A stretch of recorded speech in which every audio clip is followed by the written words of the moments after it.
नमस्कार, आप देख रहे हैं नेशनल भारत न्यूज। आपके साथ मैं हूं राशि। आइए खबरों की शुरुआत करें। सीतापुर सकरन विकास खंड सकरन गल्ला गोदाम कोटेदारों की शिकायत पर सदन छोड़कर विधायक ज्ञान तिवारी 120 किलोमीटर का सफर तय कर गल्ला गोदाम सांडा पहुंच चुके हैं, लेकिन 15 किलोमीटर पर बैठे एसडीएम व जिले के सभी अधिकारियों को अवगत करवाया गया।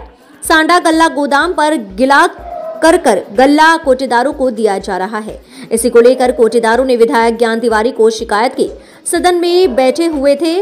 तुरंत सदन छोड़कर विधायक ज्ञान तिवारी गल्ला गोदाम सांडा मौके पर पहुंचकर अधिकारियों को फटकार भी लगाई, लेकिन 2 से 3 घंटे बीत जाने के बाद भी कोई भी अधिकारी नहीं पहुंचा। अब तक मौके पर विधायक ज्ञान तिवारी ने एसडीएम आपूर्ति विभाग सभी को किया फोन। अब देखना यह है कि अधिकारी आखिर कितने बजे तक पहुंचते हैं। घटनास्थल पर कोटेदारों के द्वारा किया गया हंगामा। जहां एक तरफ कोटेदारों को गल्ला कम दिया जा रहा है, वहीं दूसरी तरफ हद तो अब ये हो गई कि अनाज भीगा कर कोटेदारों को दिया जा रहा है। इसी को लेकर कोटेदारों ने जताई नाराजगी। विधायक ज्ञान तिवारी को सदन छोड़कर पहुंचना पड़ा मौके पर।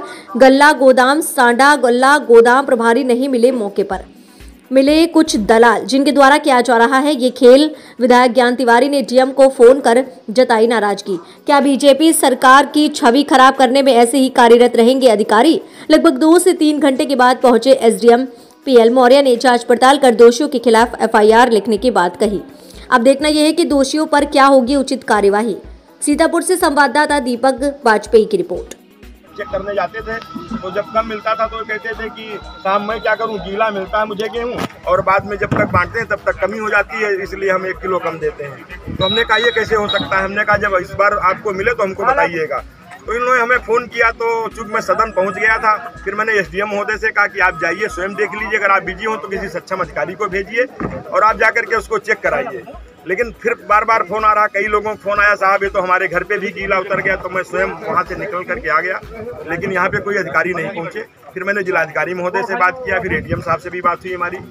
पता लगा कि जिला पूर्ति अधिकारी छुट्टी पे हैं और यहाँ का जो वो सप्लाई इंस्पेक्टर थे वो भी गले का ऑपरेशन कराए हैं, वो भी कई दिन से नहीं आ रहे हैं, वो भी छुट्टी पे हैं, गले का उनके ऑपरेशन हुआ है।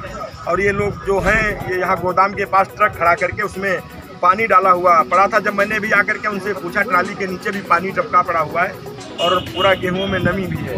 तो मैंने उससे पूछा तो कहा कि साहब इसमें दवाई छिड़क करके वहाँ ही है, इसलिए गीला है। तो हमने फिर एडीएम से पूछा कि क्या ऐसा कोई प्रावधान है कि जो गरीबों को गल्ला दिया जाएगा वो दवाई छिड़क करके दिया जाएगा। हमने कहा हमने तो ऐसा नहीं समझा है, खेत में दवाई का छिड़काव होता है, बाग में होता है, और जो राशन जाता है वो छिड़क करके जाएगा, तो ये संभव नहीं है।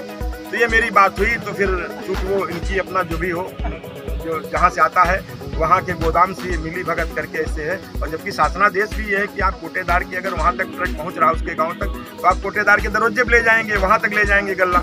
लेकिन ये गोदाम पे ही बुला करके, और यहाँ पे इस तरीके की यहाँ शिकायत मिली है कि इससे पहले भी अगर 100 कुंटल 60 किलो है, 70 किलो तो हमें 100 कुंटल ही मिलेगा, 60-70 किलो ऐसे भी ये कम देते हैं। ऐसा कई कोटेदारों ने यहाँ पे आकर के शिकायत की। यहाँ की गोदाम प्रभारी मैडम है, वो तो है ही नहीं, पता लगा ये आती ही नहीं है, यहाँ दलाल लोग ही देखते हैं। ये सब अव्यवस्थाएं हमें मिली हैं।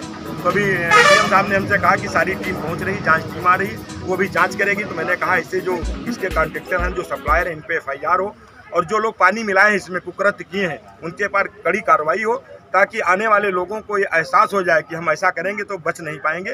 क्योंकि यहाँ के चौकीदार ज्ञान तिवारी हैं और ज्ञान तिवारी की हर जगह नज़र रहती है। तो इसी परिपेक्ष में मैं सांडा में खड़ा हूँ इस समय।